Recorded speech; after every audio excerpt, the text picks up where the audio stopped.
नसीर नासिर है। मैं डॉक्टर अम्बेडकर महासभा का सेक्रेटरी हूँ। अम्बेडकर महासभा में 67 IAS अधिकारी हैं दलित।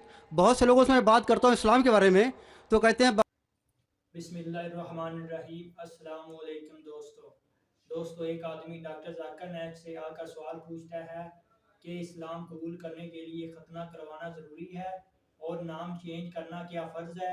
चलें आए डॉक्टर जाकिर नायक का जवाब सुनते हैं कि डॉक्टर जाकिर नायक इसके बारे में क्या कहते हैं। नसीर नासिर है। मैं डॉक्टर अम्बेडकर महासभा का सेक्रेटरी हूँ। अम्बेडकर महासभा में 67 IAS अधिकारी हैं दलित। बहुत से लोगों से मैं बात करता हूँ इस्लाम के बारे में तो कहते हैं बाबा साहब अम्बेडकर ने कहा था मैं हिंदू धर्म में पैदा हो गया हूँ लेकिन हिंदुओं के मरूंगा नहीं। हम लोग भी चाहते हैं आमे इस्लाम में, लेकिन जो हमें फैसिलिटी मिल रही है वो हमको दलित की हैसियत से मिल रही है।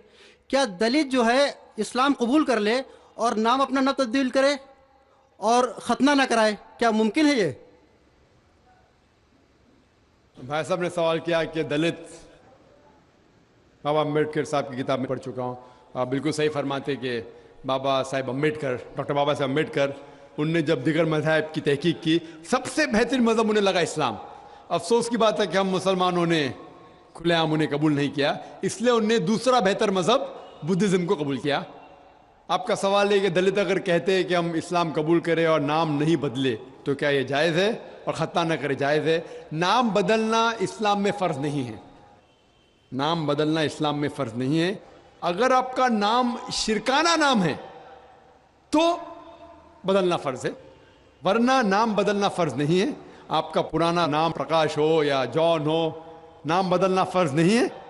कई आप देखेंगे साहबा ने नाम नहीं बदले, तो नाम बदलना फ़र्ज़ नहीं है। अगर कोई शख्स कहता है कि मैं इस्लाम कबूल करता हूँ, नाम नहीं बदलना चाहता हूँ, बिल्कुल जायज़ है। आपका दूसरा सवाल, क्या खतना करना फ़र्ज़ है? खतना करना फ़र्ज़ नहीं, सुन्नत मौक़िदा है, मुस्तहब है, अच्छी बात है, लेकिन फ़र्ज़ नहीं। वो हमारे हिंदुस्तान में सर्टिफिकेट देने के लिए खतना करना फ़र्ज़ है हिंदुस्तान में। हाँ, बाहर जाएंगे तो खतना करना फ़र्ज़ नहीं, लेकिन खतना करना अच्छी बात है, बेहतरीन है, अल्हम्दुलिल्लाह, लेकिन फ़र्ज़ नहीं है। ये सुन्नत है, करना अच्छी बात है। तो अगर कोई शख्स कहता है कि मैं इस्लाम कबूल करूँगा, नाम नहीं बदलूँगा और ख़तना नहीं कहूँगा, तो मैं कहूँगा अहलन व सहलन। कम से कम शिर्क से तो बचेगा, कम से कम दोज़ख से तो बचेगा, जन्नत में जाएगा इंशाअल्लाह। दलित मजहब की फैसिलिटी ले सकता है वो? भाई साहब का तीसरा सवाल, दलित मजहब की फैसिलिटी, ये दलित मजहब की फैसिलिटी गवर्नमेंट देती है। ये गवर्नमेंट का रूल है, जो बैकवर्ड क्लास है उसको फैसिलिटी मिलती है। कई मुसलमान जो अपने आप को बैकवर्ड क्लास कहते हैं उनको भी फैसिलिटी मिलती है ना? कई मुसलमान नहीं जानता, अंसारी या कुछ चंद, सब ने चंद, तो ये फैसिलिटी मिलती है उनको। तो आज के मुसलमान जो अपने आप को बैकवर्ड कहते हैं उनको फैसिलिटी मिलती, तो कोई दलित अगर इस्लाम कबूल कर सकेगा तो गवर्नमेंट की फैसिलिटी भी मिलेंगी, इंशाअल्लाह अल्लाह की फैसिलिटी भी मिलेंगी।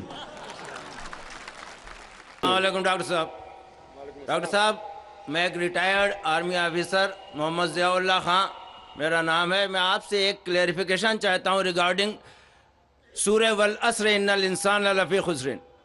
ये आलम इंसानियत के लिए एक बहुत तशवीशनाक सूरह है और कंडीशनल सूरह है। इसमें हर इंसान को बहुत ज़्यादा तशवीश होना चाहिए weather he is fulfilling all the 4 conditions in this सूरह और नॉट।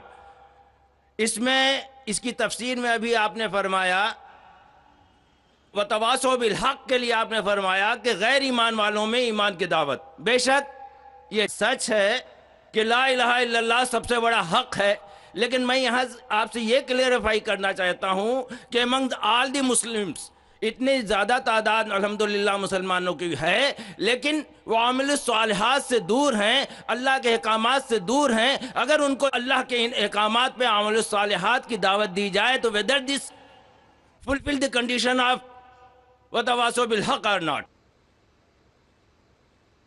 भाई का सवाल है कि जो सूरह अल असर में जो तीसरी कंडीशन है वतवासो बिल हक़, अगर हम मुसलमानों के दरमियान उनको हक़ की तरफ बुलाते, इनका मतलब है इस्लाह। दावा के मानी है गैर मुसलमानों को इस्लाम की तरफ दावत देना।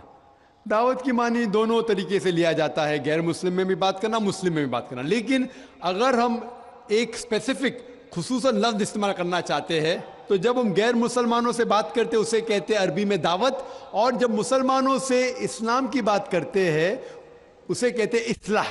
اصلاح معنی مرمت کرنا، اس کو سدھارنا۔ تو اصلاح بھی کئی علماء نے کہا کہ یہ وتواصوا بالحق میں آ جاتا ہے، لیکن اگر ہم سیف رہنا چاہتے ہیں تو میری نظر میں اصلاح اور دعویٰ دونوں ضروری ہے۔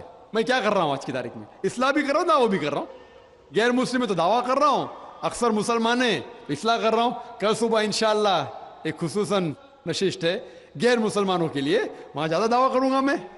تو دونوں کرنا امپورٹنٹ ہے، ضروری ہے۔ اصلاح بھی، مسلمانوں کو حق کی طرف بلانا جو بھٹک گئے ہیں، جو نام کے مسلمان ہیں، اور غیر مسلم میں بھی۔ لیکن اگر آپ سیف رہنا چاہتے ہیں تو میرے حساب سے دونوں کرنا ضروری ہے، تو ایک دم سیف ہے۔ اور جنت میں جانے کے لیے ہمیں جو بھی کر سکے کرنا ضروری ہے، کیونکہ اللہ تعالیٰ فرماتے سورہ ملک میں، سورہ نمبر 67 آیت نمبر 2، الذی خلق الموت والحیات، اللہ سبحانہ و تعالیٰ نے زندگی اور موت دی تاکہ وہ جان سکے آپ لوگ میں سے کون اچھے اعمال کرتا ہے۔ تو یہ زندگی ہے، آخرت کے لیے امتحان ہے، تو اس امتحان میں ہمیں سفل ہونا بہت ضروری ہے۔ اسی لیے ہمیں کوشش کرنا چاہیے کہ جہاں تک ہو سکے اللہ اور اللہ کے رسول کے احکام۔ ڈاکٹر نائر صاحب السلام علیکم ورحمۃ اللہ وبرکاتہ۔ جہاد و دہشت گردی کے بارے میں اسی عنوان سے میرا ایک سوال چھوٹا سا یہ ہے کہ کیا دہشت گردی کا ذکر قرآن حکیم میں کہیں بھی آیا ہے، کسی سورہ، کسی آیت نمبر میں؟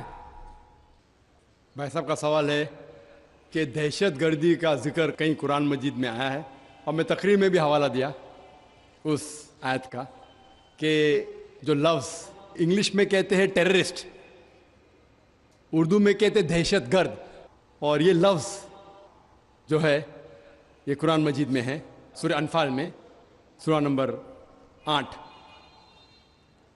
آیت نمبر 60 میں، کہ اللہ تعالیٰ فرماتے ہیں کہ وہ لوگ جو حق کے خلاف ہے ان کے دل میں دہشت پیدا کرو۔ تو اسی لیے میں نے کہا کہ ہر مسلمان کا فرض